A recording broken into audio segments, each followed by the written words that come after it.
Mutual funds में investment करने के टाइम पर बहुत सारे लोग कंफ्यूज हो जाते हैं कि इन्वेस्टमेंट करना कहां पर है, कैसे इन्वेस्टमेंट करना है और कौन कौन से वो फैक्टर्स हैं जिसे एनालाइज करना है। और अगर आप लोग मार्केट में देखेंगे तो मार्केट में an number of mutual fund की स्कीम्स हैं जहां पर आपको लगेगा कि आपको इन्वेस्टमेंट करना चाहिए। अगर आप लोग किसी पर्टिकुलर स्कीम में इन्वेस्टमेंट कर लेते तो आपको ज्यादा बेनिफिट्स होते। तो चलिए आज के इस वीडियो में मैं आपको बताऊंगा कुछ ऐसे फैक्टर्स के बारे में जिसके बेसिस पर आप लोग एक मल्टी बैगर म्यूचुअल फंड की स्कीम को सिलेक्ट कर सकते हैं। तो एज यूजुअल हमारा आज का वीडियो भी काफी ज्यादा इंपॉर्टेंट होने वाला है, तो इस वीडियो को शुरू से लेकर एंड तक देखना और वीडियो के किसी भी पार्ट को स्किप मत करना, नहीं तो बहुत सारी इंपॉर्टेंट चीजें आप लोग मिस कर जाओगे। जिस तरीके से स्टॉक मार्केट में इन्वेस्टमेंट करने के टाइम पर मल्टीपल फैक्टर्स के बेसिस पर पता लगाया जाता है कि स्टॉक मार्केट में कौन सी कंपनी के शेयर्स मल्टी बैगर रिटर्न देंगे, उसी तरीके से म्यूचुअल फंड इन्वेस्टमेंट्स को एनालाइज करने के लिए बहुत सारे फैक्टर्स होते हैं। नंबर 1 फैक्टर है expense ratio. Mutual fund scheme का एक्सपेंस रेशियो का मतलब होता है वो चार्ज जो कंपनीज चार्ज करती हैं आपके पास से आपके म्यूचुअल फंड इन्वेस्टमेंट को मैनेज करने के लिए। अगर आप लोग एक्टिव म्यूचुअल फंड की स्कीम्स को देखेंगे, जिन म्यूचुअल फंड की स्कीम को एक्टिवली मैनेज किया जाता है, उन म्यूचुअल फंड स्कीम का एक्सपेंस रेशियो ज्यादा होता है और जितने भी मार्केट में इंडेक्स फंड्स हैं जो इंडेक्स को रिप्रेजेंट करते हैं, उन म्यूचुअल फंड स्कीम्स का एक्सपेंस रेशियो कम होता है। लेट्स से अगर आप लोग किसी पर्टिकुलर कैटेगरी में इन्वेस्टमेंट कर रहे हैं तो उस पर्टिकुलर कैटेगरी की कंपनीज को कंपेयर करना है, एक्सपेंस रेशियो के बेसिस पर कंपेयर करना है और उसके बाद में जिस कंपनी के शेयर की परफॉर्मेंस अच्छी होती है और एक्सपेंस रेशियो भी कम होता है, उस कंपनी के शेयर में इन्वेस्टमेंट करना चाहिए। और एनालाइज करने के बाद आपको यह देखना है कि कौन से म्यूचुअल फंड स्कीम का एक्सपेंस रेशियो कम है और उस म्यूचुअल फंड स्कीम की परफॉर्मेंस कैसी है। जिस म्यूचुअल फंड स्कीम का एक्सपेंस रेशियो कम होता है और परफॉर्मेंस अच्छी होती है, उस म्यूचुअल फंड की स्कीम में आप लोग इन्वेस्टमेंट कर सकते हैं। सेकंड चीज, असेट अंडर मैनेजमेंट। किसी भी म्यूचुअल फंड की स्कीम में इन्वेस्टमेंट करना चाहिए कि नहीं करना चाहिए, ये डिसाइड करने के लिए आपका ये चेक करना काफी ज्यादा जरूरी है कि उस म्यूचुअल फंड का असेट अंडर मैनेजमेंट कितना है और इससे आपको ये पता चलेगा कि वो म्यूचुअल फंड स्कीम कितने असेट्स को मैनेज करती है। लेट्स से किसी पर्टिकुलर म्यूचुअल फंड स्कीम का असेट अंडर मैनेजमेंट बहुत कम है, तो यहाँ पर बहुत सारी प्रॉब्लम्स आ सकती हैं। असेट अंडर मैनेजमेंट कम होने की वजह से आपके सामने लिक्विडिटी के इश्यूज आ सकते हैं, वोलेटिलिटी के इश्यूज आ सकते हैं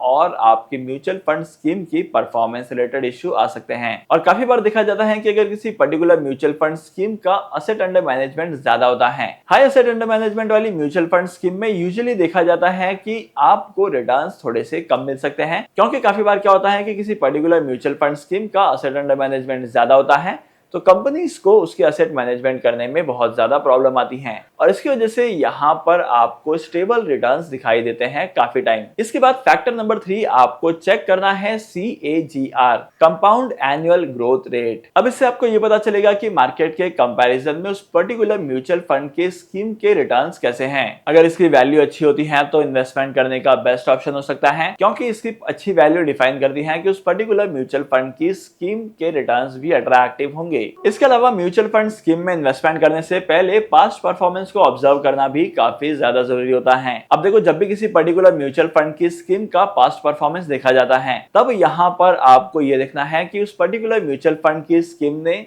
अलग अलग टाइम पीरियड में कैसे रिटर्न दिए हैं। मतलब मार्केट की सिचुएशन नेगेटिव थी तो इसने कैसे परफॉर्म किया था, मार्केट जब बुलिश ट्रेंड में आया था तब उस म्यूचुअल फंड की स्कीम ने कैसे परफॉर्म किया था। आपको ये सारी चीजें देखनी है। Let me tell you a fact, काफी सारे लोग क्या करते हैं कि इन्वेस्टमेंट करने के टाइम पर म्यूचुअल फंड के रिटर्न्स तो देखते हैं, लेकिन वो ये देखते हैं कि उस पर्टिकुलर म्यूचुअल फंड की स्कीम ने 3 साल में 150% के रिटर्न दिए हैं, 5 साल में 300% के रिटर्न दिए हैं और उससे ज्यादा के टाइम पीरियड में और भी ज्यादा रिटर्न दिए हैं। लेकिन पास्ट परफॉर्मेंस को देखने का मतलब ये थोड़ी होता है। जब भी आप लोग पास्ट परफॉर्मेंस को ऑब्जर्व करेंगे तो आपको सिचुएशन वाइज ऑब्जर्व करना है। आपको रिटर्न्स तो देखने ही हैं, लेकिन रिटर्न्स को ऑब्जर्व करने से ज्यादा इंपॉर्टेंट है कि आप ये देखें कि सिचुएशंस के बेसिस पर उस म्यूचुअल फंड स्कीम ने कैसे परफॉर्म किया है। मार्केट की नेगेटिव सिचुएशन आने पर भी अगर वो पर्टिकुलर म्यूचुअल फंड की स्कीम अच्छा परफॉर्म कर रही है तो लॉन्ग टर्म में इन्वेस्टमेंट करना बेनिफिशियल होगा यहाँ पर। इसके बाद last but not the list, आपको रिस्क फैक्टर भी एनालाइज करना है।